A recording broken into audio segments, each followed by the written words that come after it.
3, 2, 1. We are now live. Let's give. Yes, so we are live on Facebook. Kimar, you're going to maintain as the host inside of the Zoom, right? Oh, I'll be the host now. Okay. No, great. hold on. No, I'm the host. Okay. All right. So I just want to say good evening and welcome, everyone. Welcome to, like I almost said, the DeBrief Show. It's no longer the DeBrief Show. So welcome to the newly rebranded show, which is the Bajan Views. We're still the DeBrief family. We just decided to take a change in terms of our name, so that because one of the things we recognize is that we have always been focusing on Bajan Views. We've always been bringing in Bajans from all different walks, and we've been focusing on their views. And so we really wanted to bring that to you today. So thank you.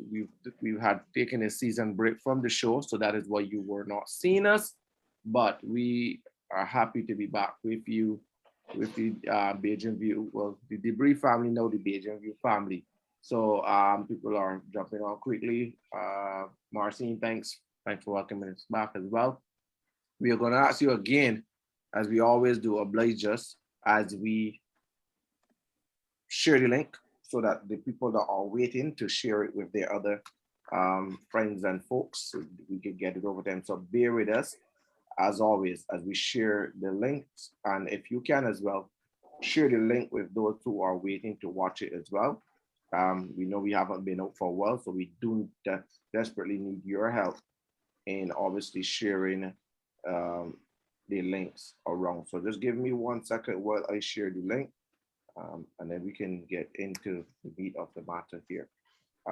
Jermaine, do share the link with Ambassador Comissiong and also Dr. Kristina Hinds. Okay, no problem. So, all right, give me 1 second. The link. Okay, the link is with you guys now.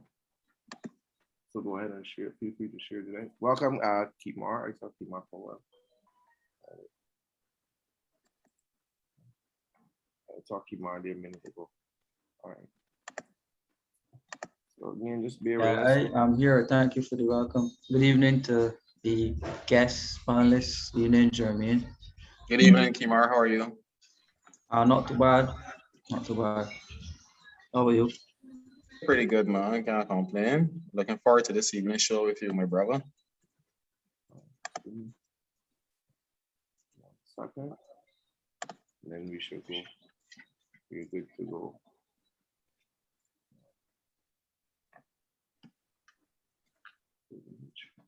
All right, so we're still going to be joined.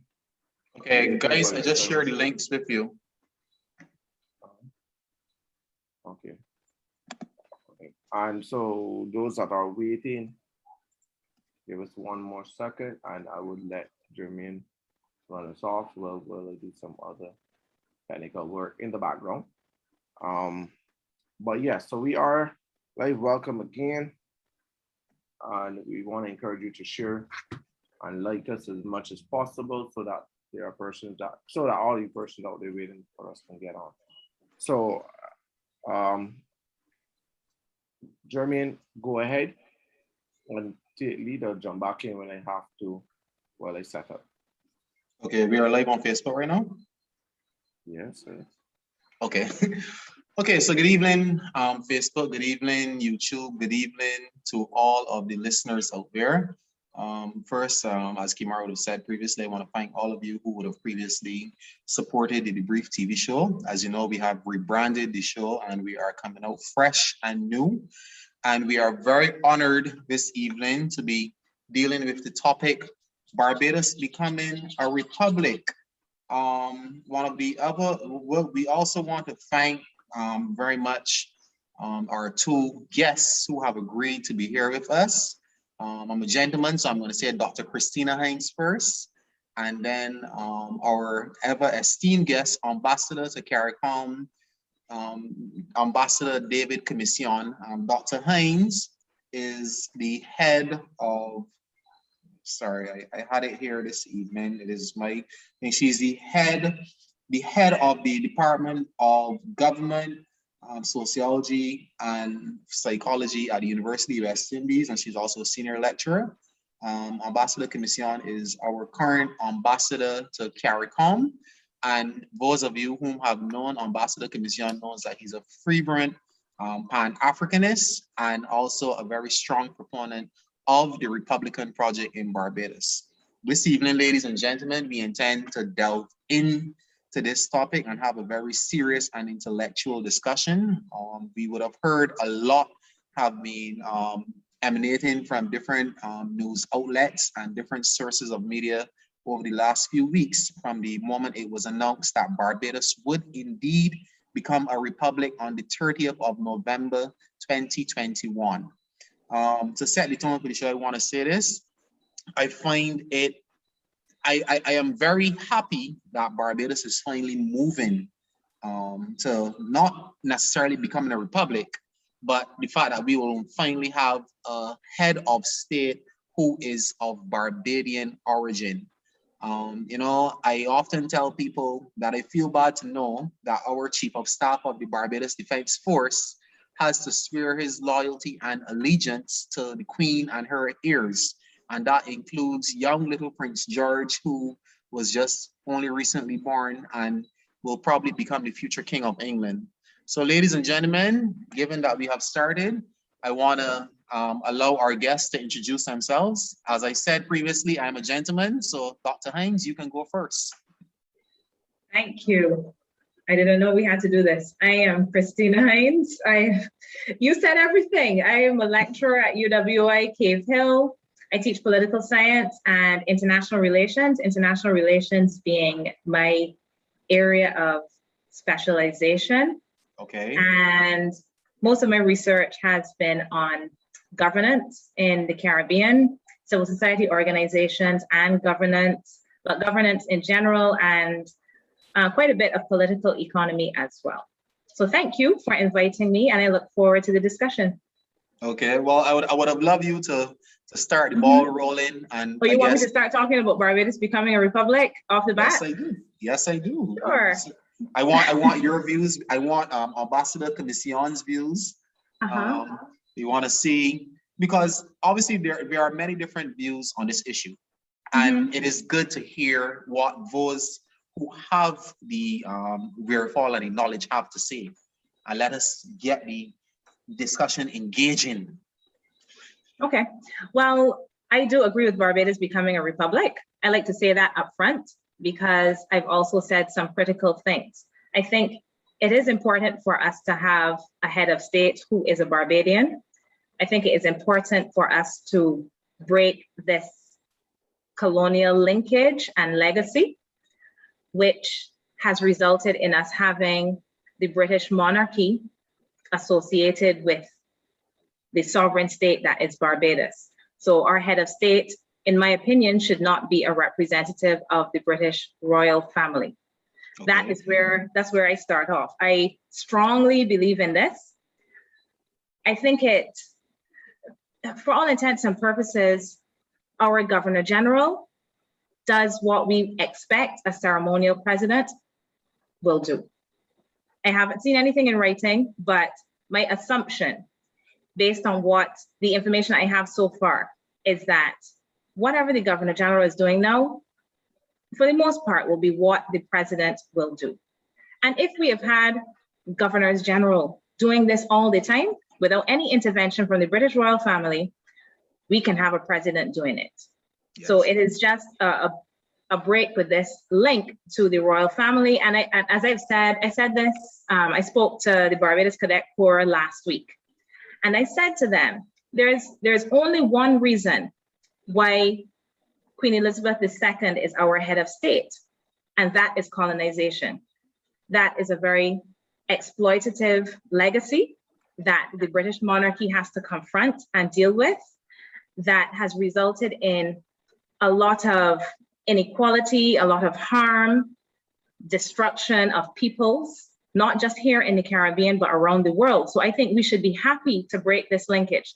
However, I do think that there needs to be wider public engagement, discussion, and consultation on the matter than currently exists. I don't think this is something that should just be spoken into existence with an end date provided, and in the interim, there not be adequate engagement and education by the public. I would also say that the advisory committee that has been established, I am not very pleased with the level of work that they have done to date. To be fair to them, they started quite late, and I think that the work of engaging the people should have begun since last year. We are in a pandemic and people's minds are occupied with a lot of things, vaccinations, COVID-19, and all the rest of it. So because of this, I think we need a lot more time to engage people seriously, to educate them on the matter. And as it stands, in the absence of this to date, I am not the most pleased with the process. Okay. Ambassador Comissiong, can you give us your opening statements? Yes, thank you, Jermaine. Thank you, Kimar. Let me say what a pleasure it is to be able to come on this platform and get a chance to engage with our young people, our youth demographic. I've been writing articles to the newspaper and so forth, but I know that this platform will put me more in contact with the youth. You know, when I was a youth myself, at the age of 26, I too had to swear this oath. I was a young senator. At that time, I was the youngest senator in the history of Barbados. And this is the oath that I had to swear. I, David Andre Comissiong, do swear that I will be faithful and bear true allegiance to Her Majesty, Queen Elizabeth II, her heirs and successors, according to law, so help me God. That was the oath I had to choke on years ago.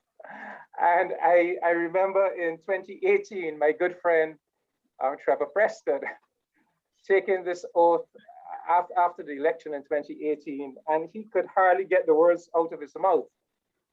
So for me, it is such a wonderful development that we are going to divest ourselves of this shameful holdover of our colonial status.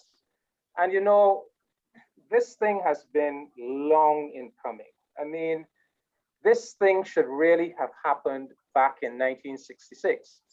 Mr. Barrow knew that, but Mr. Barrow was under so much pressure in 1966. I mean, the white people were saying, if Barbados becomes independent, Mr. Barrow is going to be a black dictator. There were people associated with the Barbados Labour Party saying Barbados should not go into independence alone. They should be pursuing a federation. There was Prince Philip.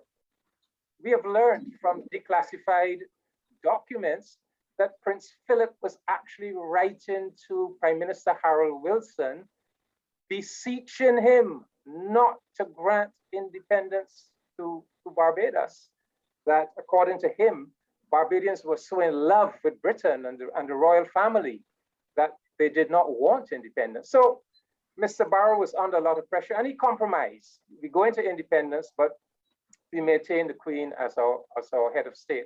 But ever since then, we have been agitating about this. People like myself, I mean, I established the Clement Payne movement in 1988. One of the principal objectives of that organization was to engineer a break with the monarchy for Barbados to become, quote unquote, a republic. And over the years, we have had several prime ministers promising to do it. Prime Minister Owen Arthur, on the basis of the Ford Commission, Constitutional Review Commission, that recommended that Barbados do it, that said, after having done consultations all over Barbados, that said, The Barbadian people want this. They're ready for it. Prime Minister Arthur said he was going to do it. He didn't get it done. Prime Minister Frondell Stewart in 2015, he said he was going to be the man. He said, Mr. Barrow decolonized the politics.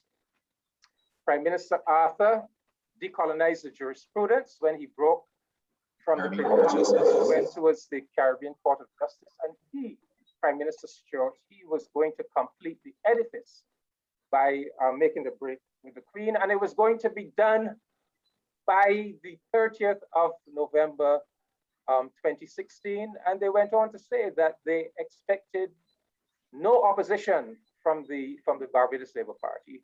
And he didn't get it done. So now here comes Prime Minister Motley. She says she's going to do it. And I believe she's going to do it. This announcement was made in September of last year in the throne speech.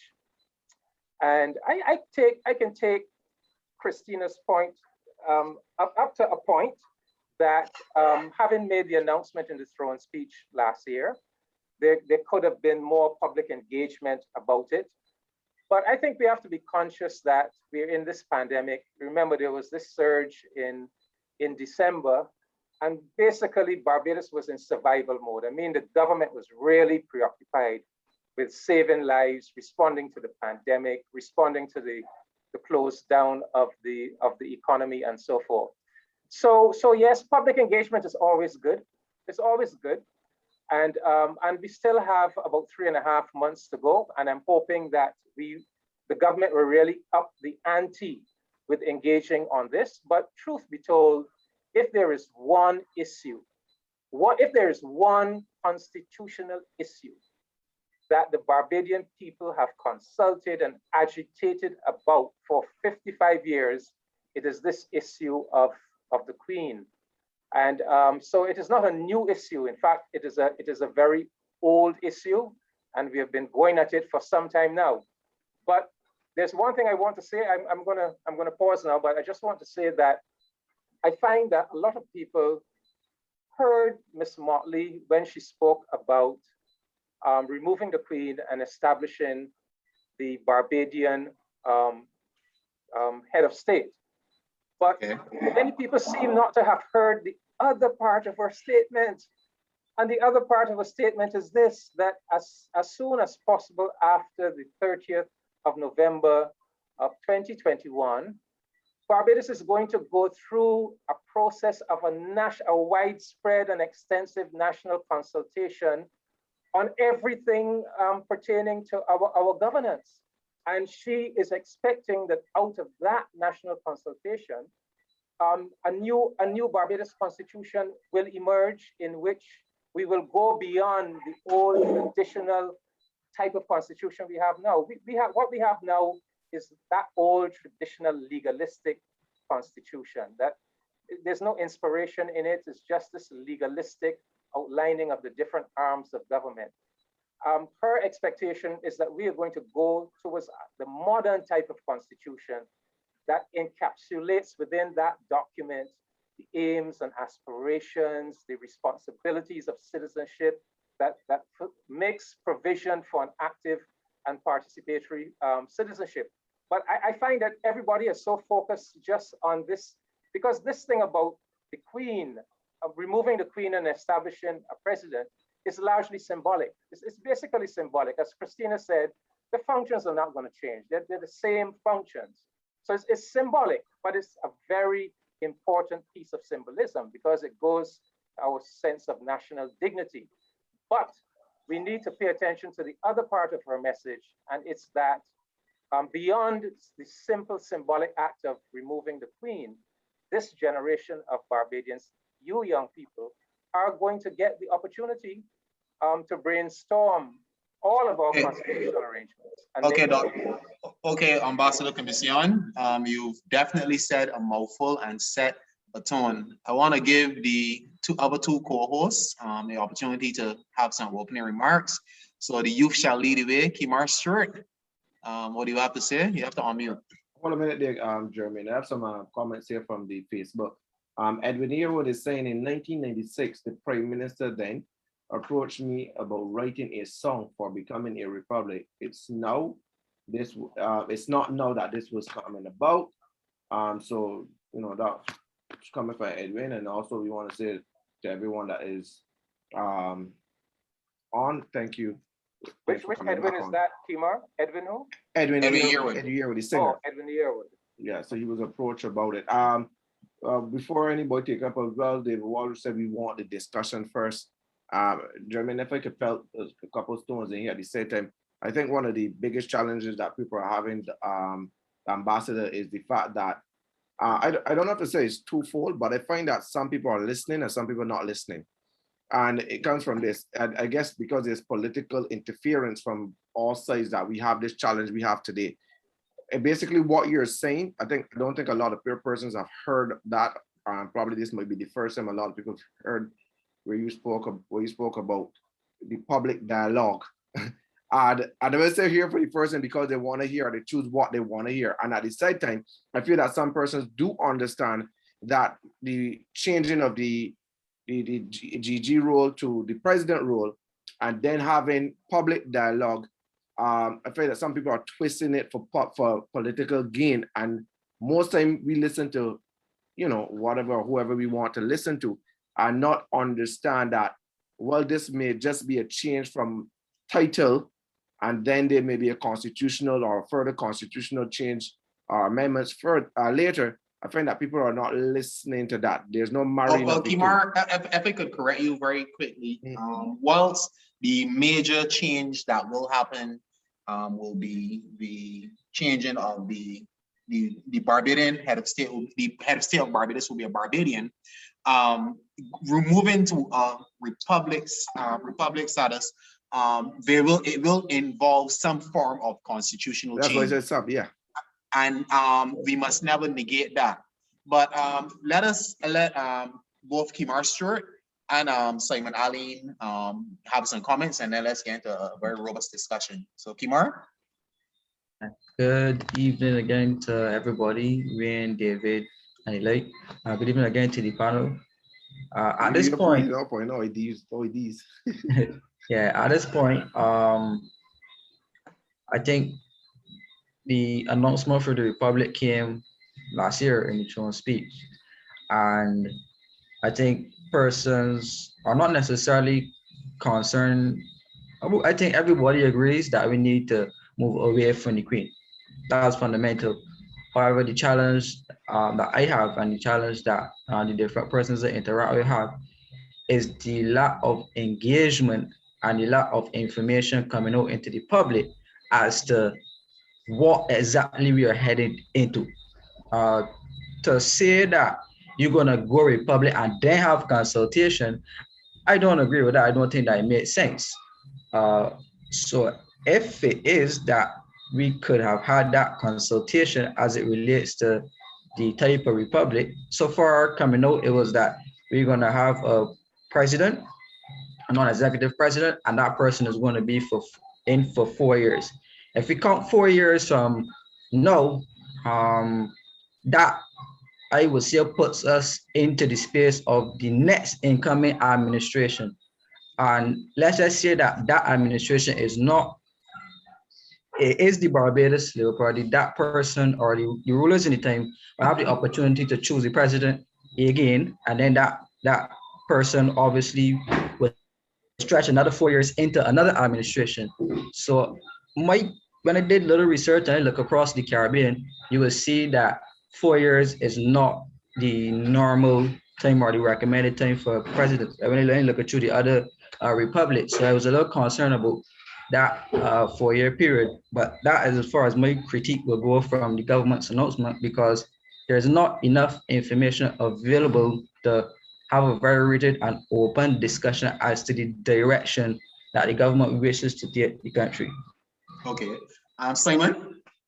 Hi, good evening to everyone. First of all, good evening, Dr. Hinds, as well as Ambassador Comissiong. Good to have you all guys on the Bajan Views. The first time I came back as Bajan Views, so it's good to have you here. My discussion, or should I say my input at this point with the discussion would really be when we look at the Constitution. The constitutional part is what really excites me. and that will be coming down a little later on, because I think that it is important that as we become a republic, that we ensure that there's certain fundamental rights for all citizens of Barbados. And I think, for me, that is the exciting part coming out of being a republic.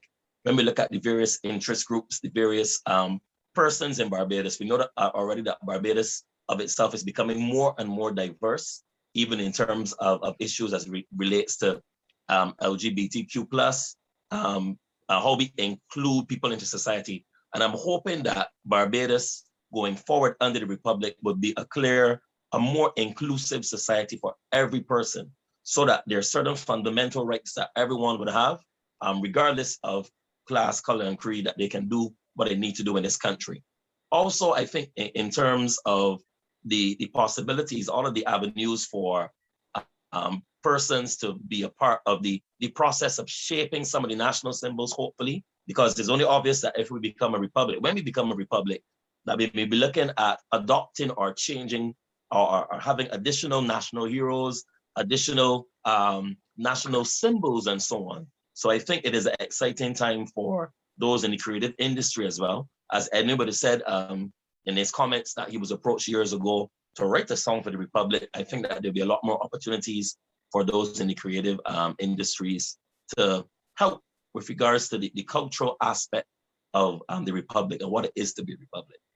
Okay.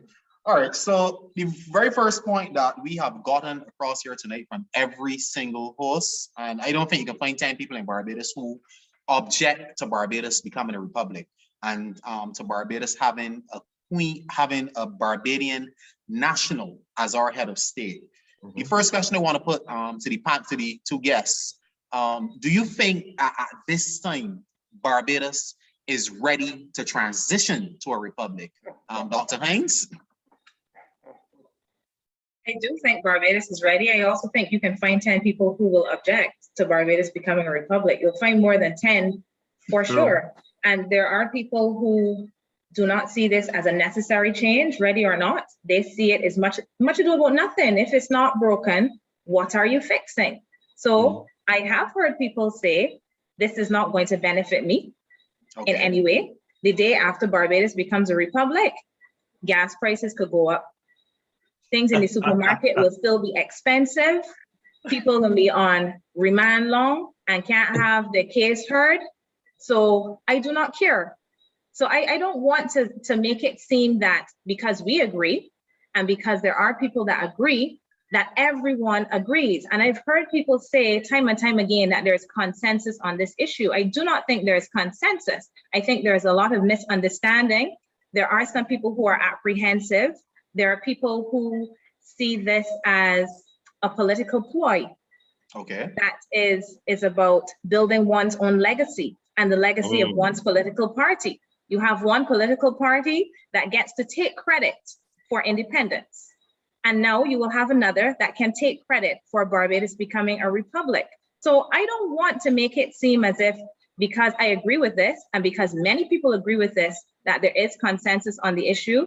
There is some cynicism, there is skepticism. And because of this, I would say that although Barbados is ready, we could take some more time. Because if we're ready now, I think we'll be ready in March too. I don't think there's anything between now and March that is going to make us less ready. And as I said in my opening little statement, because of the pandemic, I feel that it is hard to get some information through. We have been seeing these town hall meetings. There was one up to yesterday that was dealing with the COVID-19 pandemic. People are very concerned about what is happening with these vaccines. What's going to happen with COVID-19? This is an uncertain situation. There are new vaccines now coming that children can possibly get. There are these other issues that make this situation one that is difficult to focus on. So although it is possible to educate people and to engage them and to try and find out why people are skeptical and perhaps provide them with other information that may offer them a sense of comfort, I just do not think that this current environment is very conducive to that because there's so much uncertainty, unease. People have been struggling for a year. It is a time of hardship. And although this is a wonderful thing, you know, in November, we get to celebrate. We get to for me, I am going to be happy. I'm going to celebrate Barbados as a republic. I am going to be elated. Oh, yeah. There are other people who don't feel the same way. And it really is not about me. It's not about Kristina or about those of us who are in agreement. It is ensuring that we do this in a way that is as inclusive as possible. And I'm doubtful that doing it at this point in time, in this current environment, is the best way to do it. I know that we're supposed to get consultation in after this, but you know what comes after this? Christmas. And the consultation that's going to be happening is a lot of consultation in town. People trying to buy curtains and paint the place and whatever else. And then for those who can as well, it will also be a very difficult festive season for many people. Then is January, which is a tight month. I don't know who is in the spirit to be talking about Barbados constitutional reform in December. So, and we also have an election cycle. There are people who are very skeptical about whether or not we are going to have consultation on this issue before a general election is called. Okay. Because the Prime Minister can, as we say, ring the bell. If the bell is rung in March, April, or May, we ain't talking about constitutional reform. We are talking about DLP, BLP, which other LP or PP or whatever. We're talking about the political parties, who is running where, and that will be left for the next administration. Can I ask a question, Dr. Kristina? Hold on, Jeremy. I just want to ask a question following off of this. If not now, you've given all the explanation to why not now. When would you say it would be a good time in your, based on your expertise or based on your personal opinion, when you think would be a good time for us to transition to a republic? As I said, I think March is reasonable. And I'm not just pulling this. Yeah, I'm not just pulling this out of the hat. I know that there's a lot of logic in having this on the same day as Independence Day, because we don't necessarily want to have too many bank holidays. We can do two things in one. Independence can be bigger and better, because it is not just independence, it is also Republic Day. I'm not one of the people that opposes having the two things fused. But I do think that there is too much misinformation and disinformation at this point in time for it to make sense. Now, let me stick a pin, and I will say that if the government of Barbados and this Republic Transition Advisory Committee is able to provide information to people in a meaningful manner between now and November 30th, good for them. I will be happy with that. But I'm not satisfied with that right now. And the reason I say this is I know it's COVID-19, but y'all talked about work for artists and so on. We could have had some little songs and jingles and things on the radio telling people what is a republic. We do this all the time. When they got mosquitoes flying around, they got something on the radio about dengue put together in tutus, just to give us a little snippet of what this is going to be about. You don't have to focus all of our energy on it since September last year. But I feel as if in May, this kind of dropped back out of the sky again. It was announced in September. Then in May, we have the announcement of this committee. And then we have, on the day of significance, national significance, a speech by the Prime Minister where we get a piece pushed in there at the end too. I don't feel this is the way to handle this. It is a good idea. I applaud it and I celebrate it, and I am happy. Whichever political party or Prime Minister gets it done, I am happy that they will do it. But I want them to do it in a way that brings us all along. Okay, before I allow Ambassador Comissiong to speak, I just want to say to you, Dr. Hinds, you made the point that right now we have so much going on, COVID and then Christmas and all these different things. But I want you to remember that prior to COVID, the current government came into office and the mantra was to deal with an economic crisis or mess which was left by the last government. And during that period, persons said that there was also too much going on. So I just want to make the point here that regardless of whenever we do this, there will always be something going on. And you say March next year. So why not do it next week then? Well, but what happens if March next year we have a serious surge in COVID-19 cases again? Then you will say it's not the right time. But that's just my view. Let Ambassador me Kristina? get in these comments first because they're coming in fast and furious. I have Adrian is saying we shouldn't go with republic. Sorry, we shouldn't go republic on Independence Day. Allison is saying correct. I don't agree with republic. Arturo Edwards, independence is fine, but as it turned out, independence from other countries in the region with a greater dependence on UK tourism, international business has been our experience today. I think this is a more comedy post. Kevin is saying he wish we had more holidays basically. Edwin is having a conversation with someone else. Okay, and then when we go republic, I can truly say we are independent. That's coming from Kevin. Ambassador Comissiong, over. Thank you, Kimar. Kimar, I think public education and engagement is not only the preserve of the government. So I think this show should see itself as contributing to public education and engagement. And in that vein, I want to say that a lot of people seem to have confused themselves with this word republic. A republic basically is only a state in which official power and authority comes from the people. The people give that power and authority to elected representatives. And that is the fundamental criterion of a republic. So if we look at Barbados's history, Barbados has really been on a journey towards a republic from 1627, when we began as a slave society where the majority of the people had no rights. We began where Barbados was vested in a Lord Proprietor who had individual ownership of the territory. And ever since then, you know, we have made progressive steps towards a form of governance in which sovereignty resides in the people and official power and authority come from the consent of the people. So we've had that journey: abolition of slavery, Black people, the universal adult suffrage, women's suffrage, cabinet government, all the rest of it. And really and truly, the major remaining impediment along that Republican journey is the fact that in 1966, we opted to retain the monarch of Britain as our head of state. Some people say ceremonial.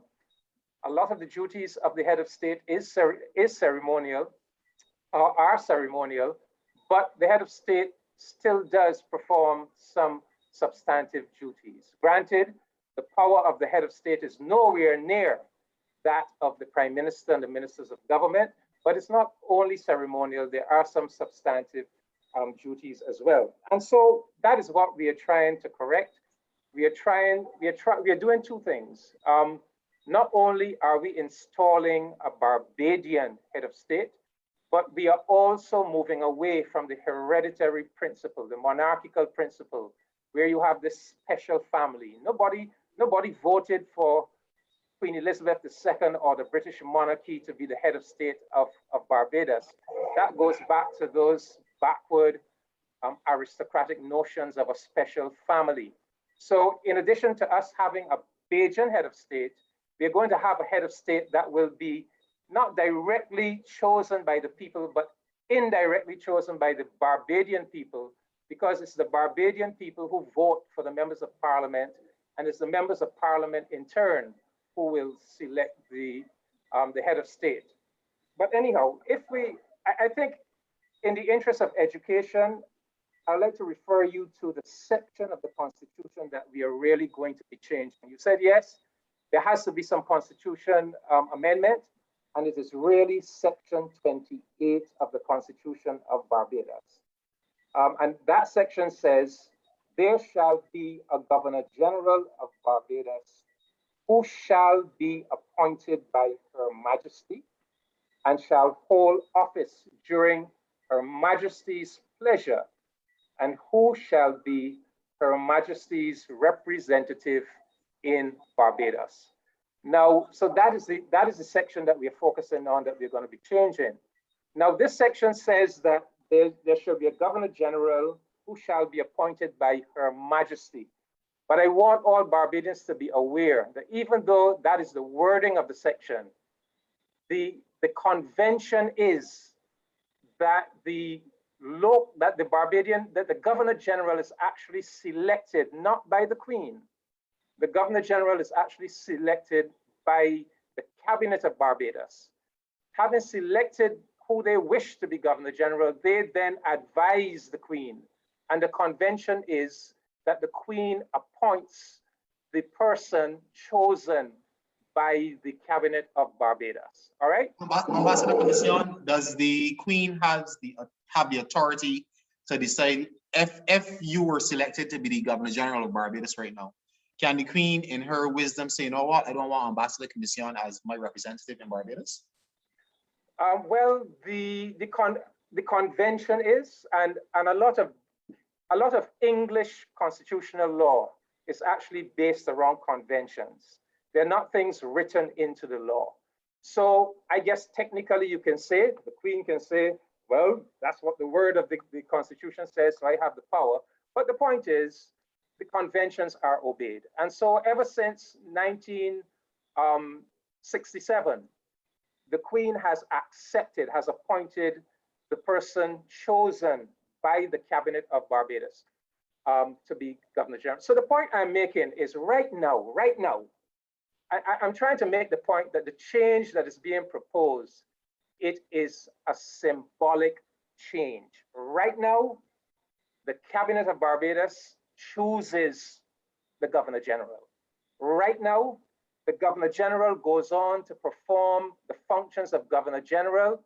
She is not instructed by the Queen. She is not advised by the Queen. She uses her own intelligence, education, judgment, and experience to perform those functions. And she has performed those functions excellently well. All that this change is doing is elevating that, is changing that title. So that person will no longer be known as Governor General. They will now be known as President. And they will no longer be performing their functions as a subordinate of the Queen, of the British monarchy, but they will be doing so in their own name and their own right as a Barbadian head of state. So if that is what you are doing, if that is what you are doing, it is a symbolic change. It is not a substantive change. There's no reason why that change cannot be implemented by the 30th of November, 2021. I take Kristina's point. Engagement is good. Public engagement, public education. So even though it is symbolic, I mean, just what I have just outlined, that information is important to share with the Barbadian people. So that needs to happen. I agree with that. And I think that what really needs to happen is that probably as soon as possible, but certainly by the beginning of September, the government should actually publish either the draft bill that will go before Parliament, or if not the bill itself, certainly a good description. Because although I said, we're simply making the change, but the Prime Minister has also revealed that they have accepted the recommendation in the Ford Commission that the Governor General, the new President, shall be elected by the combined membership of the House of Assembly and the Senate. So things like that will obviously go into the draft bill. And yes, all of that information needs to be published in the public domain and brought before the Barbadian people well in advance of the 30th of November, so that it can be, you can have the engagement and people can be on the same page and so forth. But Kristina, we have time. It would have been ideal. I agree with you. It would have been ideal if once the announcement was made in September last year, that this kind of information was being shared. That didn't happen, but it is still not too late. You know, as I said, we still have about 3.5 months to work with, and that work needs to be done, and I trust that it will be done. Thank you, Ambassador. Any questions for any of the hosts, Simon, Kimar? Any other follow-up? Right. My challenge really is at this point, we had the general idea that we were going to go Republic, right? In this last hour where people are extremely confused about the benefits of let's take the discussion away from that of the Queen. Outside of that, there appears to be no real tangible benefit for the Barbadian voter as to why Barbados should go to Republic now.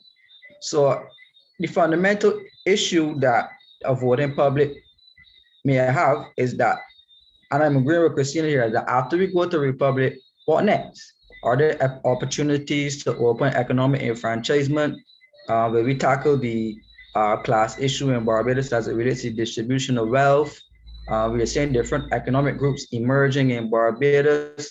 And these are the issues that Barbadians want to hear about. So when it comes to Republic, the voting public does not see going to a Republic as a priority. Kimar, let me just engage you a little bit on this, right? Just bear with me a little bit. Let me just I want you to come back at me because I want to share an experience with you, right? You know, I made the point in my opening statement that after we make this symbolic move, the Prime Minister has said that the country is going to have that national consultation, looking at all the other issues of governance and so forth. And Kristina, it is going to begin sometime after the 30th of November, 2021. But obviously that has to be an extensive process. I mean, if you're really talking about giving this generation, your generation, Kimar, the opportunity to really brainstorm our governance structures, do a rethink, that is going to take some time. And I want to share with you that when last this was done, between 1996 and 1998, that's the last time this was done, the Ford Commission on Constitutional Reform. That was my generation. I was 36 years old in 1996. And my generation, we embraced this opportunity. In fact, we formed something called the People's Forum. And while the Ford Commission was holding town hall meetings, the People's Forum held 7 town hall meetings all over Christchurch, St. James, St. Michael. We collected ideas from the people, which we then fed into the Henry Ford Commission. We wrote our own report, the People's Forum report, which we presented to the Ford Commission. We went before the Ford Commission personally. We gave testimony and so forth. So I'm saying, be conscious, the things that you are talking about, your generation will have the opportunity to do that kind of exercise as well.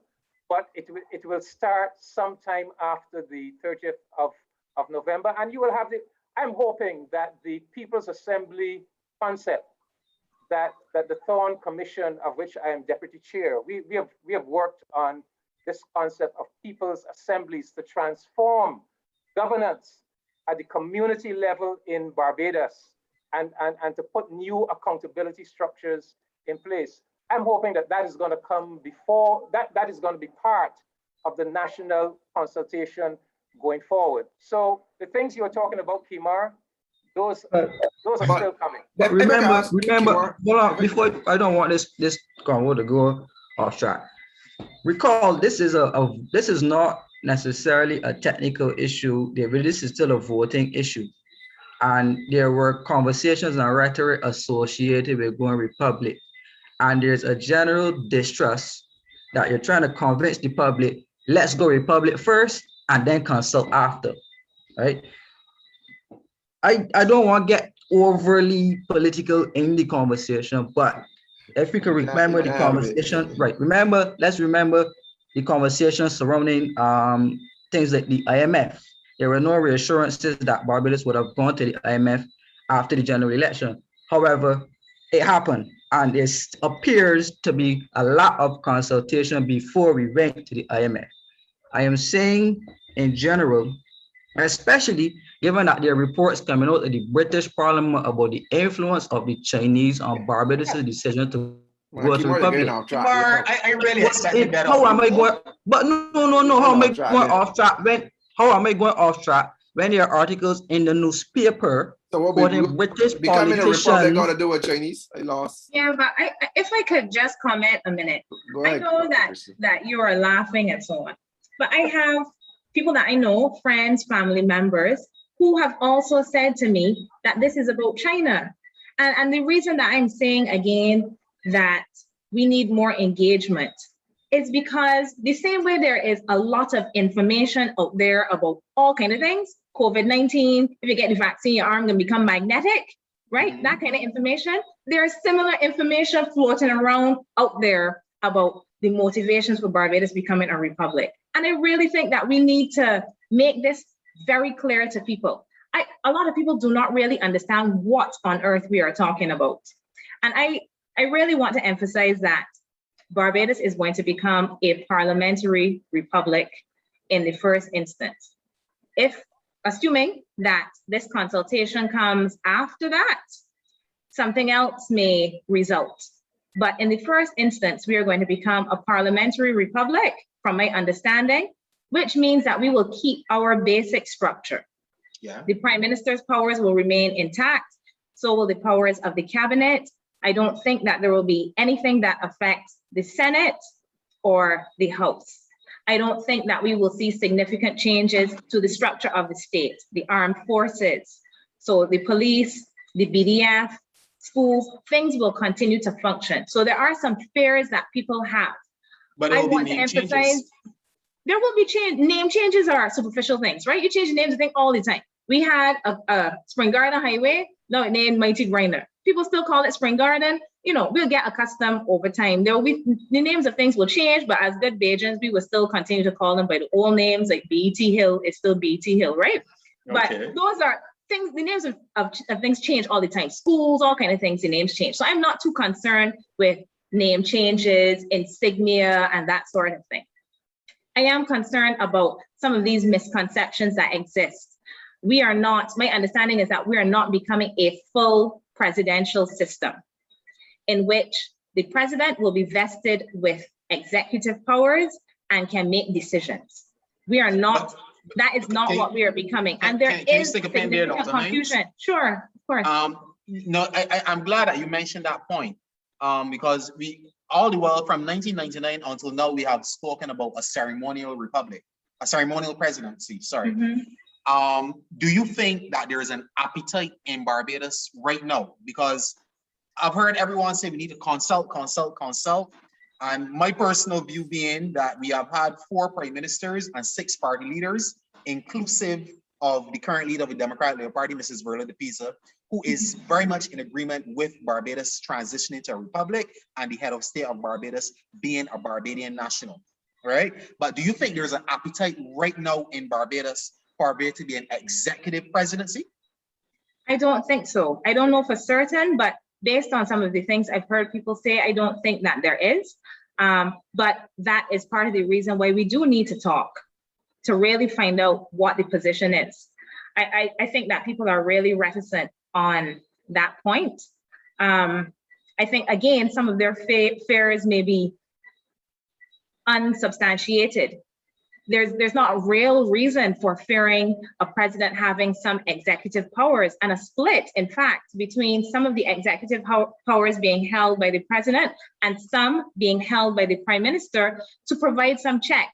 There are dangers in this. You can end it with a stalemate as well. You don't want either the president or the prime minister having overwhelming executive powers. You know, these are the kinds of discussions we can have, political science types of discussions that we can have. But one thing that I always wonder about is we talk about having a ceremonial, or moving towards having a ceremonial president.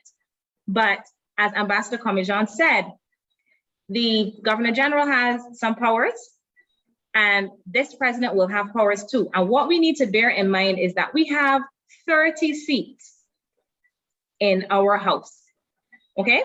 30. Yeah. So that can mean that we end up with 15 and 15. It is possible that we have 15 and 15.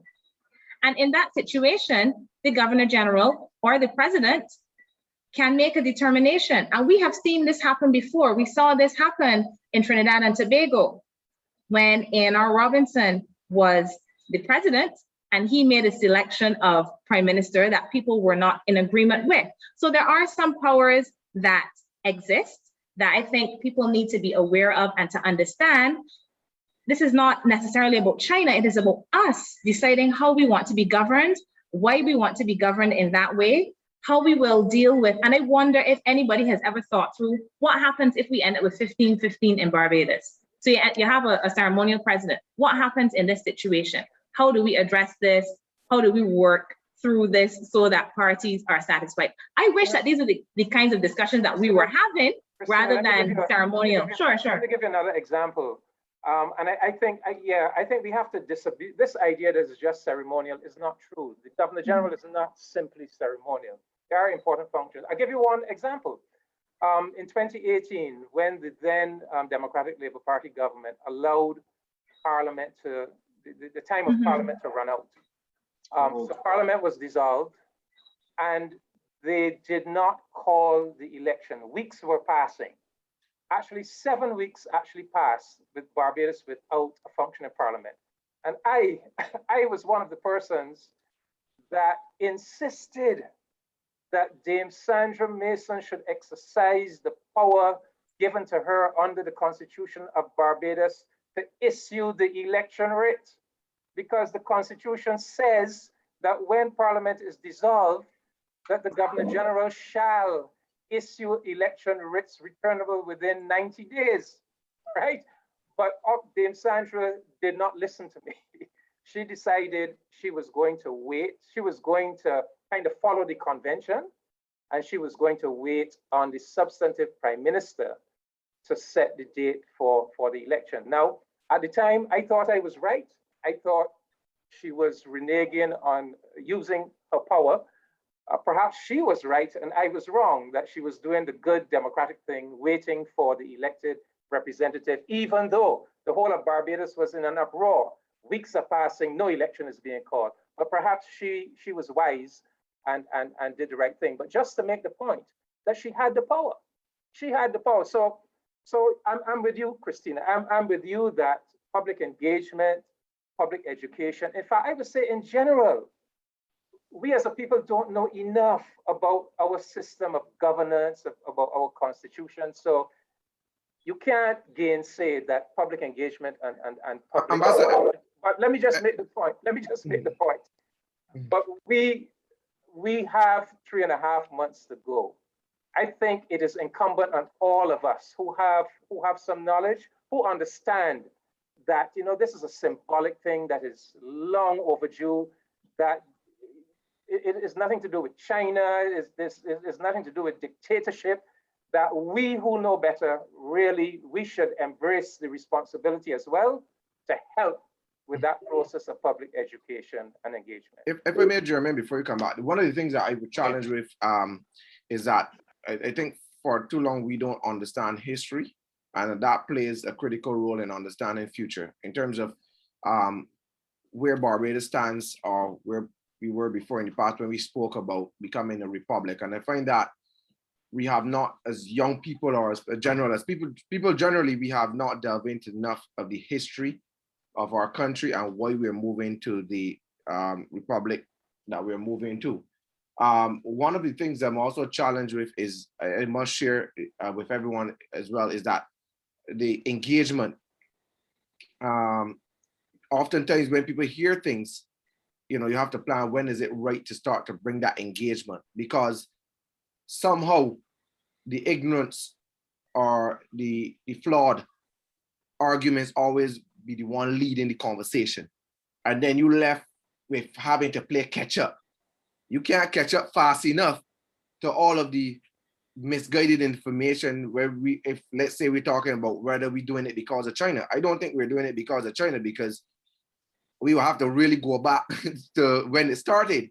Did it start, when we started talking about republic, was China involved then?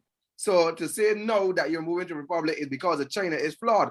But that conversation will always be in front of people because we are not, quote unquote, the government of the day have not come out enough to say, okay, here's what we need to do. We need to start engaging as soon as we start to hear the ignorance, the misguided information out there. Now, even though, Ambassador, you're saying we got 3 months, we playing 3 months of catch up of 6 months of whatever propaganda is out there. And I don't know if it's enough to convince the average man or the average people out there to say, yes, this is why we are going the route that we are going. And that's why I must agree with what Ambassador is saying. I'm sorry, Dr. Kristina was saying, we should have started with the ball, with the snippets of information going out there in terms of jingles, dingles, whatever. But also educating a sector of society would have been key, meaning that they're church leaders. That is a congregation all to itself. You're talking about civil society organization. You may be talking about the sporting body, and you equip us with enough information, we could equip our constituents with that information. And that becomes so much easier because we are reaching the masses, even though we're reaching them in small portion to when the government decide to come out on this large scale approach, enough people will have enough knowledge to say, okay, I understand. Rather than to leave people to say, let me listen to some ignorant body that can call in on a show and talk all the rubbish. And then people say, oh, well, I get you, I understand. And people are talking about benefits of being a republic. What's not the benefit? Should we go? And because people are confused because who they want to hear, they're not hearing. Well, so that's just my point. Okay, following on from what you were saying, Kimar, I have a question which came in here for the panelists, and it actually follows on from what you were saying. Basically, Kirk here is saying that we're going to hear all of the perspectives when it comes to the constitutional changes. We're going to review this, review that. So Dr. Hinds and Ambassador Comissiong, the question from Kirk is, why not install the president as a Barbadian and then have all of these consultations so that we can have a smoothly running process, knowing that we have a Barbadian at the head already, which ideally is the price. Well, that's what's going to happen. That's what's going to happen, Jermaine. That's exactly. I just want to stress again, the only thing that is going to change between now and the 30th of November, 2021, is just a symbolic thing. That we are going to transform our Governor General, Dame Sandra Mason, and I would not be surprised if the first president is the same person. That would be a good move. Who is now Governor General. That would be a good move. That's what the Ford Commission recommended, that the very first president should be the person who is Governor General. So all we are going to be doing between now and the 30th of November is simply transforming that person into something called president. And rather than them carrying out the exact same functions, but rather than them carrying it out as a subordinate of the Queen, they're simply going to carry them out in their own right. And that's why, Kristina, it has to be a parliamentary system, because that's the only thing that's going to change. So there's no change. Ambassador, who is saying that? Who is saying that? If I may interrupt you there. Prime Minister. Who is saying? Did the Prime Minister say this publicly? Yeah, the Prime Minister. Okay. Prime Minister made all that clear, and then she went on to say. After that is done, she wants the Barbadian people to brainstorm all of our processes of governance, because she is hoping that we're going to produce a different kind of constitution where we have responsibilities, where we have built-in facility for an active and participatory citizenship. And I want to come back to this point because I want to emphasize this point for your generation. Your generation is my children's generation. I enjoyed that opportunity when I was 36. My oldest daughter now is 31. So that's her generation now. I want to say to you all, and let me tell you something. You see that People's Forum report that we put together and delivered to the Ford Commission? Fair Trading Commission, that was in our report. The Fair Trading Commission that was subsequently established, that's an idea that began in the People's Forum report. A National Reparations Commission, that's an idea that our report predated. So I'm saying that your generation is going to get that opportunity like I had it in 1996 to 1998. And I'm hoping that you all will embrace it in the same way that we embraced it. I mean, we used it to the fullest. And I think that's an exciting part of the project that has not been given sufficient attention. Two comments. I want to read the two comments here and just Kimar. I want to read the two comments. Let's just think back to the independence thing. Go ahead. We transitioned over to independence. However, in hindsight, when we research history, there's still the savings law clause in place, although we would have been independent. So my concern, I am not a lawyer or any constitutional lawyer, and I don't see any constitutional lawyers on the Republic Advisory Committee or so.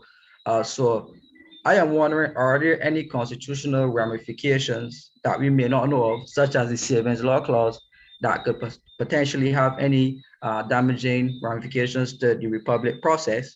And are there any geopolitical drawbacks or benefits that can come from being a Republic? Because Safri said something, and I'm going to have to knock you across the knuckles for this, because you're downplaying the influence of the international political community on small island states. So one is right. So I am asking the professionals, how do we stay in the geopolitical space after this? Well, given that Dr. Hinds is the international relations specialist, I will let her come in here and hear her thoughts. Please save me, Dr. Hinds. Please save me. I don't think that there will be geopolitical ramifications. So I know there are people that are concerned about whether Barbados would be able to remain in the Commonwealth. It certainly can. And India proved this since 1947. So, and in fact, most of the members of the Commonwealth are republics, okay? We only, if we think about it, if you go on the British royal family's website, which is quite entertaining to me, but if you go on Queen Elizabeth's website, she talks about the Commonwealth realms in a way that is very surprising to me, because when I think of my country that I live in, Queen Elizabeth II don't have anything to do with it, right? But on the lovely website that they have, she talks about the Commonwealth realms, and within the Commonwealth realms are these countries that she is the head of state of. We are included in that. I don't like that at all. I don't want to be part of that publicity, but there are only 15 of these. There are only 15, okay? So Caribbean. Exactly, the majority of them are in the Caribbean. So the point I'm making to you is that other states have done this and they continue to exist in the world very well. Our relationship with CARICOM will be intact. I don't see why there would be any break with that. And the relationships that we have with other countries, if you think about who the political figures are that engage on an international stage, it's not the Governor General. We have diplomats and we have our ministers who do the majority of this. And I think that these relationships will continue. There is something though that I think may be a possibility. I did go on a radio show in Australia and one in Canada as well. Okay. And what I thought interesting about the questions that they asked whether Barbados and can lead the way for places like Canada and Australia. They asked whether other Caribbean states might follow.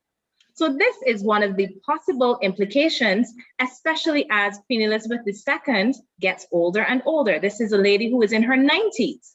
And there are some people who are questioning whether they should remain within this framework of having the British monarchy as the head of state when Queen Elizabeth II passes. Is this out of respect for her that some states are hanging on, right? And maybe they will go to something else. So we don't want also to be left back when this is no longer relevant to anybody. So I think it is very progressive of us to make this step. I don't think it will harm our international relationships we have with other states. And I think in some way it can reinvigorate this sort of discussion that has lapsed for some time. The last state to become a republic, to move from a Commonwealth realm to a republic in this region would have been Trinidad and Tobago. Dominica did this at independence. So this has not happened since the 1970s when Trinidad did it. Dominica would have been the last. But Dominica went straight into independence. They were never a Commonwealth. Trinidad was 76 or 70. I think Dominica got its independence around 79. So Dominica, I think, would have been the last. Yeah. Right. So I think this is we can be an example. And there have been discussions in Jamaica as well. There was a radio show in Jamaica that was discussing this. There were a few radio shows. I engaged with a Rastafari community in Jamaica that is talking about this. So I think it is a good kind of discussion to have. One of the ways in which it would be difficult for us to be an example for some states in the region is how their constitutions are set up that may require them to have referenda. And although I know people want a referendum on this issue, I get very concerned about it because these get politicized. Opposition does something with an issue that should not be done with it, and you get a suboptimal outcome for political purposes. It has nothing to do with the issue. So I think this may be the sticking point for some places, like St. Vincent and Grenada, for instance, where they will have to have a referendum. But I like to think of the ways in which we can be a leader. We can be a leader in this region and in other parts of the world in asserting that 166 square miles can decide to sever this relationship. I have a question that just came in here. A very interesting question. Yeah, Jeremy, just so you know, too, I got a lot coming on. Okay, no problem. I'll just ask this one. But this is very relevant to what Dr. Hinds was talking about. Dr. Hinds, actually, I'll let Ambassador Comissiong answer this, given that he's a CARICOM ambassador. He's our CARICOM ambassador. Will this move affect the strength of the Barbadian passport? No. The strength of the Barbadian passport is very much tied to the economic and social development of Barbados. The only reason that Barbadians don't need visas to go to Canada, while other CARICOM countries do need visas to go to Canada, or we don't need visas to go to the European Union, is because of the social development within Barbados. A Barbadian is less likely when he or she goes to one of these countries to stow away. And that's why these people have removed visa requirements. So that's a non-issue. But just to say in relation to Kimar, right? Our People's Forum in 1998, one of the recommendations we made was that the Savings Law Clause should be removed. The Savings Law Clause, for people who may not know, is a clause in the Constitution that says that the old colonial law is still relevant and legitimate, even if it conflicts with the constitutional rights. And so that's something that maybe your generation will get removed, because that really should go. So far as the Commonwealth is concerned, Kimar, there are 54 countries in the Commonwealth. There are only 16 now, including Britain, that has the British monarch as the head of state. So 38 have moved away. All of Africa has gone. Kenya, Nigeria, Ghana, Botswana, Uganda, South Africa, you name it. Virtually all of Asia has gone. India, Sri Lanka, Pakistan, Singapore, Malaysia, all of them have gone. Even the two European nations, Malta and Cyprus, they have left. The only people who are still holding on to this British monarch are the 9 Caribbean countries, including Barbados, 3 Pacific countries, Solomon Islands, Tuvalu, microstates, very, very small countries, and Papua New Guinea.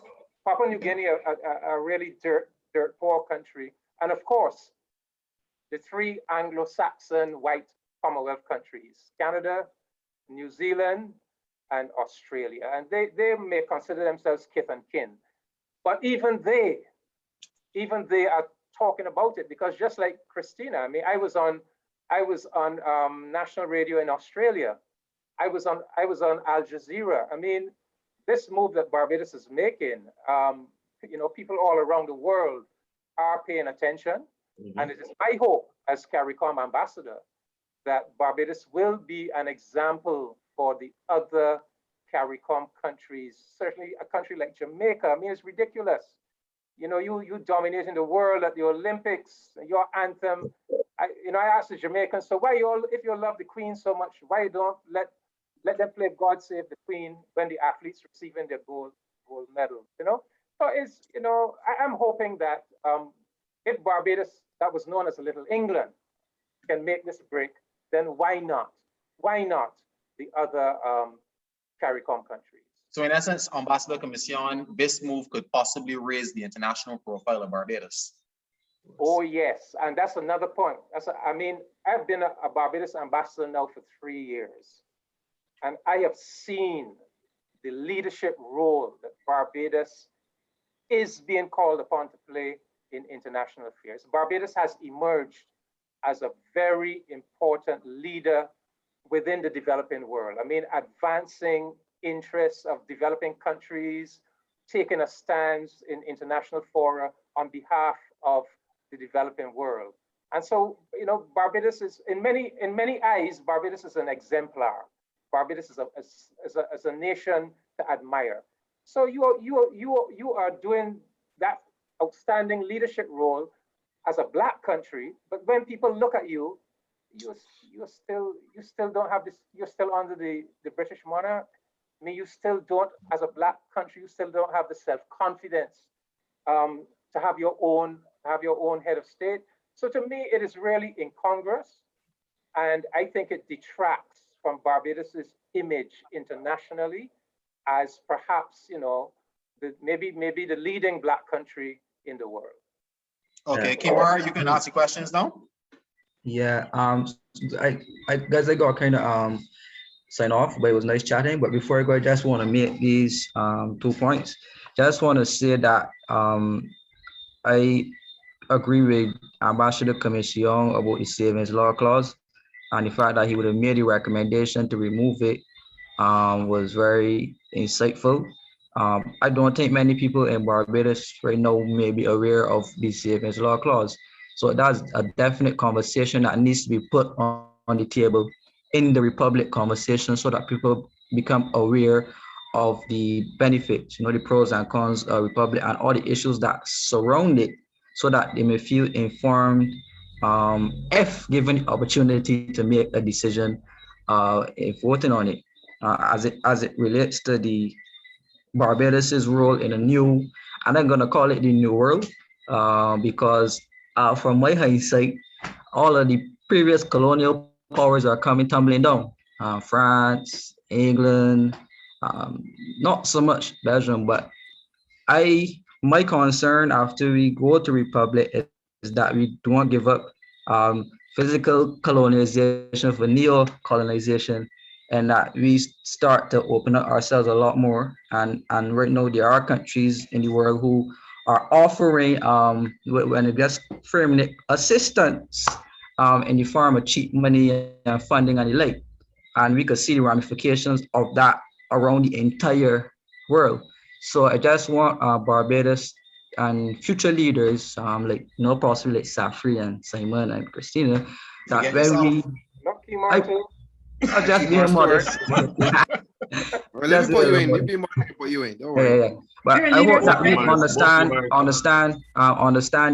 the philosophical way of governance, understanding where we come from, and understand that running a country in this new world is not like before, where we would have had the protection of the state of the Queen. You know, out basically in the jungle, and countries will seek to make you your ally, and sometimes, you know, when you become an ally of some, you become an automatic enemy of others.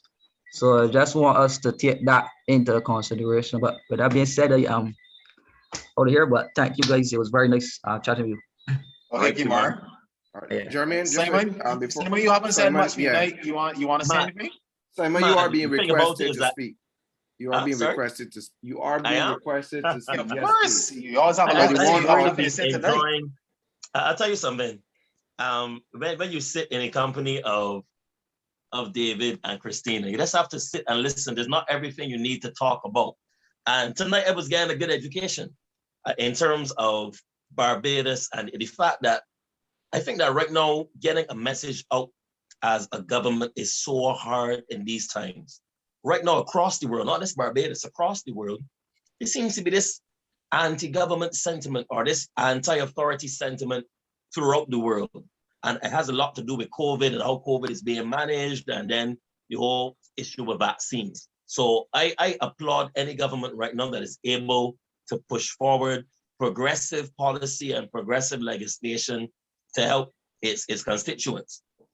The important thing right now, and I think David, we touched on it, is that our international relations, and Dr. Hinds too as well, is not going to be impacted negatively by us becoming a republic. It's not going to be impacted negatively, because a man was saying, I heard a man on the bus saying, man, if we become a republic, you know, the English people can feel vexed. They ain't gonna want to come to Barbados. That is not the case, because I mean, flights on Virgin Atlantic and flights on British Airways still coming in. So it's not going to impact us with regards to our bread and butter being tourism. And the main thing really is for us to, what I've said I'm excited about is how we are going to tell our story as Barbadians going forward. How are we going to tell our story as a republic? That's the interesting part for me, and the stories and everything coming out of it. But of course, the participation of the public is important. And we've been promised by the Prime Minister that after November 30th, 2021, there'll be a lot more public dialogue. So we have to really hope and see that is the case. Okay, Dr. Hinds, I have a very interesting question for you. Suppose the cabinet of Barbados said tomorrow, you know what? Dr. Kristina Hinds has made some valid points. We want to appoint her as the head of the Transition Advisory Committee, but we still want to become a republic on the 30th of November. And what would you do differently? I would not be on that committee because I don't agree with the date. I don't agree with the timeline. I understand that. Let's say this were 2019. I would say fine. But I just think there is so much that is occupying people's mental space that it is hard to get this message through. And, you know, the same way people believe things that are untrue is kind of how you have to get them to understand things that are true as well. When you are teaching, you have to do a lot of repetition. It's not that you say the same thing over and over in the same way that you're trying to brainwash people, but things don't always stick. People don't always understand things the first time. Some things, you know, that's why people like things that are recorded as well. You can listen back to it. I think we need to take some time to process things. And I don't think that we can assume that everybody has a level of understanding about how government works, about the Constitution or anything. So as much as I try to tell people, this is not a major ground shifting change, okay? I don't like how it's done. It's not this significant change. There are other changes that can be made. Sure, there may be consultation after, whether or not I agree with that. This change is not that significant change. To people who do not understand, you cannot just tell them that and leave them there. And then there are other entities with different interests that are explaining, that they're putting out the videos, they're telling you about the conspiracy, they're engaging. So as much as there is that, there has to be the other thing. If we want people to understand, to be comfortable, and potentially to make informed choices and contributions. One of the things I would say, I have a whole PhD. I have to read the Constitution over and over and over and over and over. I am not a lawyer. I am not trained as an attorney. I have to read it over and over. When there are things that I want to refer to that are related to political science, international politics, something I am dealing with, I have to read legislation over and over again to understand it. And then I go and call a friend of mine as a lawyer and another one as a lawyer to get different perspectives. So to expect lay people who are not engaging with these things to just understand and accept what we're saying, I think in this time period, it's a little bit too much to ask. In my view, there are people who will get it. But sometimes it also surprises me, the people who come and ask you these kind of questions about if the currency is going to be devalued, if the IMF funding that we have is going to be pulled, if we don't become a republic, because somebody sent them a WhatsApp message saying that us continuing to receive financing from the IMF is dependent on us becoming a republic. And I asked, where you getting this information from, right? But somebody put something on WhatsApp and sent it around, and therefore it's some kind of truth, right? There's some truth to it. You know, in everything, there's a bit of truth, people tell me. So as much as there's that stuff out there that everyone may not be aware of, there has to be the other thing. There has to be as much of it. And this is why I feel doctors must be banging their heads against walls daily, because there is so much of that other stuff out there, and they are trying with what they know and what they understand to communicate certain things to people. Are we trying to do this at the same time? I just really feel it's too much right now. So I would not be involved in that committee unless we had some authority to say, push this back a little further down the road. Okay, there's a question. Sorry, before you get it, Dr. I was just jumping off of what Dr. Kristina was saying. In terms of that I have to leave, right? Yeah, sorry. All right, go ahead. I want to come to you quickly. I just want to come to you quickly, Ambassador Comissiong, because I know you have to go. I want to leave on this note with Kristina. Okay, my final question to you. Is there anything you would do differently right now with reference to this whole process of transitioning to a republic? Okay, well, that ties in with what the response I wanted to make to Kristina. I wanted to say to Kristina, look, that announcement was made in September of last year. When the announcement was made, there was no pushback locally, right? That announcement went all over the world. I said, I was on Al Jazeera, the Prime Minister was on BBC, that went all over the world. There's no pulling back from that decision now. I think that's a decision that has been made, it's fixed. That's a decision that can't be pulled back. You know, we only really got pushback on that decision this year. And I think a lot of the pushback really had to do with partisan politics. Because even Guy Hewitt, when that announcement was made in September last year, he was interviewed by the BBC and he approved it. In fact, he went so far as to say that because of Windrush, the Barbadian people had lost all confidence in Britain and the royal family, and that this was a natural development. Yet this year now, when he wants to take the post of the Democratic Labour Party, he latches on to this.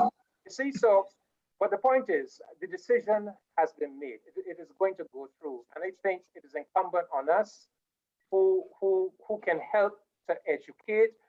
And I don't think we should just depend on. So I take your point. You're not going to join that committee if you were invited, but I would still ask you, in your own right, you know, as a citizen and as an educator, I think we should all weigh in and do what we can to have that public education, because it is really not that difficult an issue to explain to the Barbadian people and to educate them about. I think the main difficulty comes from people peddling all kinds of ridiculous propaganda. I mean, when I saw this thing coming from a conservative MP in Britain about China, I mean, it was so ridiculous. It was just laughable. But yet you have people believing it. Let me end on this note. We must not underestimate our country. When we became independent in 1966, Prime Minister Barrow went to the United Nations and he said, we will be friends of all, satellites of none. And some people don't understand that statement, but that statement was made against the background that it was expected that little England, when it got its independence, would be some little surrogate of the United States and the Anglo-Saxon powers. And he was actually sending a message at the peak of the Cold War. Don't believe that we are going to be your surrogate, friends of all, satellites of none. Barbados recognized the People's Republic of China in 1976. In 1976, China was a dirt poor country. China had nothing to offer Barbados materially. and the Chinese have told me this themselves, how much respect they have for Barbados, because many other countries recognized the People's Republic of China after China became a big superpower for what they could get from China. So the Chinese have tremendous respect that Barbados recognized them as a matter of principle, not looking for any handout. And Barbados is not a country that looks for any handout from anybody, right? So let us be proud. Let us be proud of our country. Let us be proud of our history. Even in the colonial era, the British tax Barbados a 4.5% tax on everything produced in this country and shipped out of Barbados. That went towards the British royal family, went towards paying for the salaries of the governors of Barbados. Barbados never benefited from any British largesse. We have always, rowed our own boat. In fact, it's just the opposite. The British establishment plundered Barbados. Okay? That tax lasted for 175 years. So just, that's who we are. That's who we are. And because that is who we are, we are an example to other Black countries. We must be a model, we must be an exemplar. And because of that, when they look at us, they must see a totally Barbadian, indigenous run country. Not saying that, well, y'all are only that because you're still receiving guidance from the British monarchy. Nonsense. So let me end there, but my plea really is that let us all put our hands to the plow. We still have, 3.5 months to go, so we can still do the public engagement and education. Yes, I'm with you, Kristina. I would have loved if it had begun September last year. I would have been more than happy to be deployed, because this is something I feel very passionately about. This has always been my issue from my very entry into public life. So I feel passionately about this, but we finally have the chance to do it. It's been promised so many times. Now it is going to happen. I think we should all just commit to it and help to educate as much as we can. So I thank you guys for this opportunity to educate, because that's what this program is. Thank you very much, Ambassador Comissiong. And unfortunately, I have to go because I have another engagement starting right now at 8 o'clock. Okay? No, thank you. Thanks. Okay. Thanks for the opportunity. Okay, Dr. Hinds, by the way, comment, Edwin Yearwood has posted onto the feed, think I in love with Dr. Hinds, bro. So I don't know if that's a marriage ready to happen. Unless the laws change, it can't happen. Well, again, Republic, so anything is possible. What was following off of the ambassador, though, I would love to see some engagements where, even as I know the government will engage, because the government has, have outlined that in their manifesto that there will be a government that would engage the people and promise to come to the people. What I would like to see is some not so much of the traditional town hall meeting. I would like to see where on a monthly or weekly basis, where we have an educational forum through the JS platform. They're free to use the Bajan View online show. Public Affairs Department. Public Affairs Department, where we just putting information out using the same people like, influencers to just educate them and put information out, because there's two sets of influencers. There's those that influence beer crap on Facebook, and then there's those that will influence positivity or the information that they get. And so we have to come to grip with the fact that it is a race to get the information out there, just like it is a race where some people may have their own perception, some not even scientific perception on what vaccines should do, or if they can know somebody. And they find out the government is now playing pickup or a race. Most of the runners are bold. Well, the government is trying to get the Olympics, in terms of what the information that they have. So we need to be able to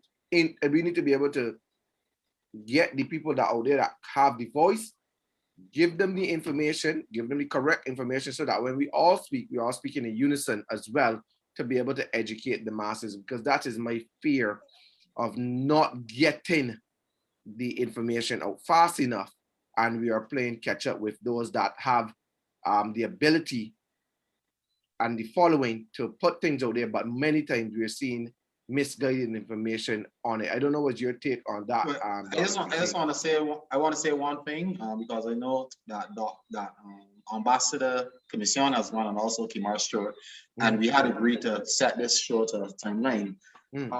I want to make a point that I was listening to a DLP branch meeting That was a recently. point on top of my question before she even asked my question. I lost. Yeah, she and Dr. Hinds will get the chance to answer both together because they're following on one another. Okay. I was listening to a DLP branch meeting recently on YouTube, and the candidate, I can't remember what her name was, she made reference to the point that the Prime Minister of Barbados and the cabinet is not giving her any information to take to her potential constituents. Now, I want to say this here and now. Just like Dr. Hinds, who probably was more engaged in 1999 at the Ford Commission, I have listened to the talk about Barbados becoming a republic from 1999 till 2021. In every single year of existence since then, there have been multiple articles, there have been radio shows, there have been consultations by different focus groups. And, you know, I think at this time we have something called an information overload. The reality is for me is that at that young and tender, in 1999, I was, I think, 14 years old. Yeah, I was 14 years old in 1999. I heard it then, and in 2021, I'm 36 years old, and I'm hearing it now, and the information remains the same. Personally, for me, I believe that I have heard sufficient, and Barbados becoming a republic is a good thing, and we will have a Barbadian head of state, which for me is the prize.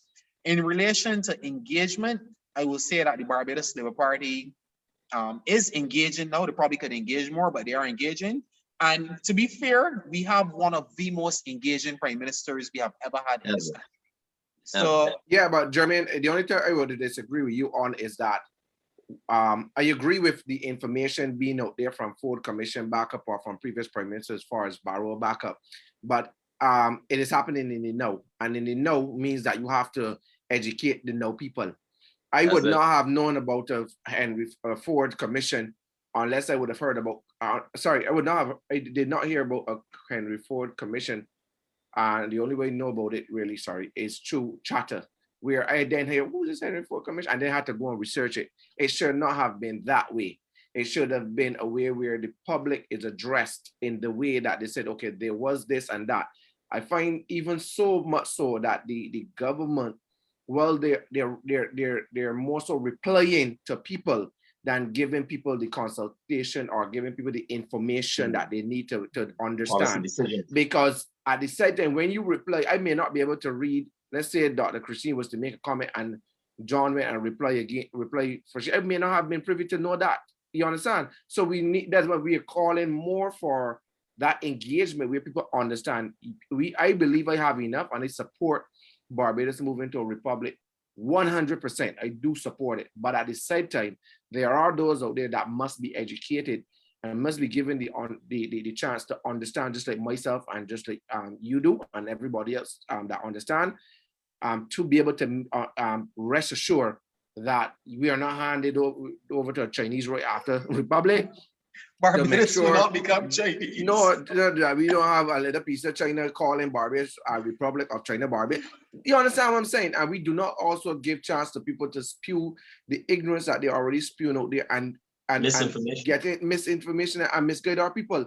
So, well, we do understand. I believe that the know is important to people, and that's why I wanted to hear Dr. Kristina on her perspective of that. So Dr. Hinds, I guess you can answer the question and also give us your final comments, because we don't want to keep you all night. We want to give her over to Headwind at some point in time. Thank you all. Oh my goodness, what can I say? There is a thin line between giving people information and providing education and propaganda. And I think that in doing this, we have to be careful.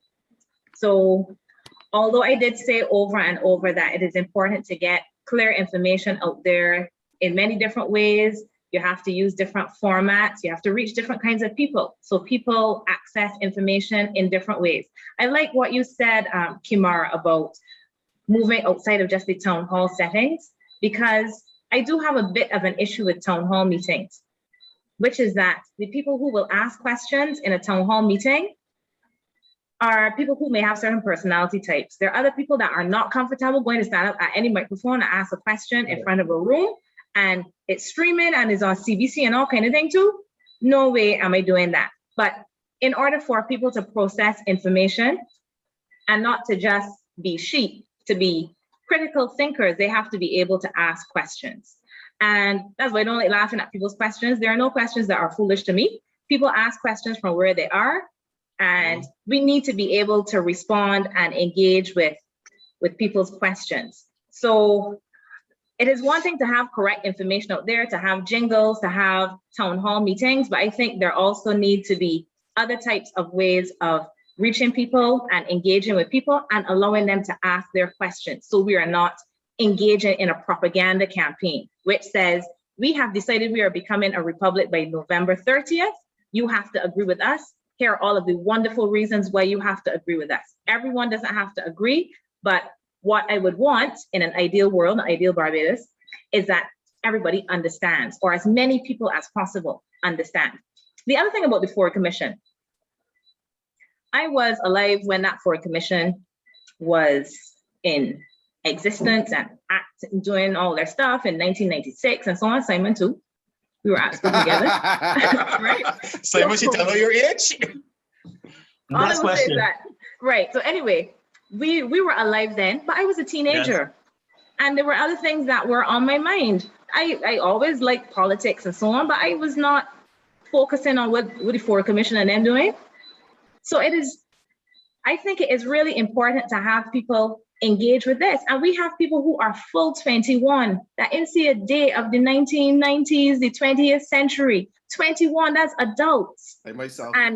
And they engage with things in different ways. I was speaking to someone this morning and I said, when that Ford report came out, that nobody could email that to you. Well said. That couldn't be emailed to you, that it can be downloaded. There was no Facebook, there was no social media. If you're accessing the internet and your mother pick up the phone, then you're knocked out, right? So this is a different, not just a different generation, we're existing in a different time period. And with COVID-19, we're in an even, I don't know. To me, this is a very different world from when we had the Ford Commission. So we cannot take it for granted that agreement at that time, and I will not say that there was agreement, because what we had at that time was an agreement that there would be a referendum. There was a referendum bill that was placed in Parliament. There was an act that was enacted and was never proclaimed. There's the wording for the referendum that existed in 2007. And this referendum never occurred.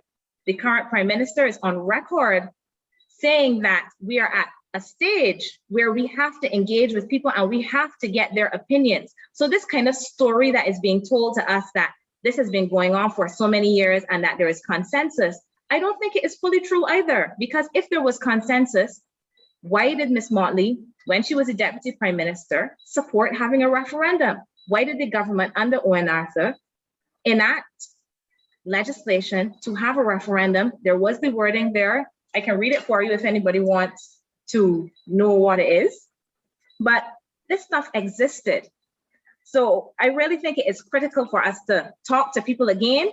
If you're gonna do it again, you have to do it again. We cannot always deal with the front of the class. The teacher should not be teaching the front of the class only. So Jermaine, you might be at the front of the class, you have information overload, you're gonna find something else to do, right? We have to make sure that other people in the class come along with us. You get to do crossword puzzle or something in front. Or you could come and help us with the rest of the people in the class that need to understand and to ask their questions. So I don't know, that is where I think I can leave it, unless you all do really want me to read the wording of the referendum. Read it. Go ahead and read it. Yeah. Okay. Well, you look for it. I have it here, I just have to open it. You look for it. I just want to get rid of this propaganda that is spewing around. I hear you read it. You learn to speak Chinese. Mr. Arthur Edwards, I cannot speak. Kimar was spotted learning Chinese by a vast source. Oh my gosh, can I even find it now? Guys, I lie, Arthur. I have not spoken any Chinese. Unless it's we or wherever it is. That's French, right? Yeah, everything that we were from China anyhow, so it don't matter. I can't find it, but it's actually on Wikipedia. Okay. Okay, so you want to send it to us that next time we put it out there? I have 2 articles here in front of me, but I have it it's on Wikipedia as well. I can send it to you, but Okay. I just do want to let you know that in 2007, this was enacted and the wording is indeed there. This was by the Barbados Labour Party government or the LP government? Barbados Labour Party government. Okay. Okay, yeah, German. Sorry. No, we're listening, Kristina. Oh, No, I She haven't was trying found to it. locate she it. haven't found it. She haven't found it, German. Oh, She's going to send it to us. We probably should send it off next Okay, time. I have it here. Okay, The wording is, do you agree with the recommendation of the Constitution Review Commission that Barbados should become a parliamentary republic with the head of state of Barbados being a president who is a citizen of Barbados? So that is the wording. This was enacted in 2007. So plans were in place to have a referendum at that time, which says to me that a decision was not made, a firm decision was not made at that time. So to pretend now in 2021 that a decision was made and that there was consensus is not fully accurate. Do a lot of us agree with it? Yes, a lot of us do. But we still have to talk about it. We have to engage with it. And I've said that multiple times already. So hopefully my message has also got through to people. Well, I'm going to come with a compromise. You said March, the government is saying November. Let's do it in December. December. Then. Mhm, I'll be shopping for gifts in December. mhm. Anyways, all right, guys, I want to say It's been tonight's good. show has been very informative.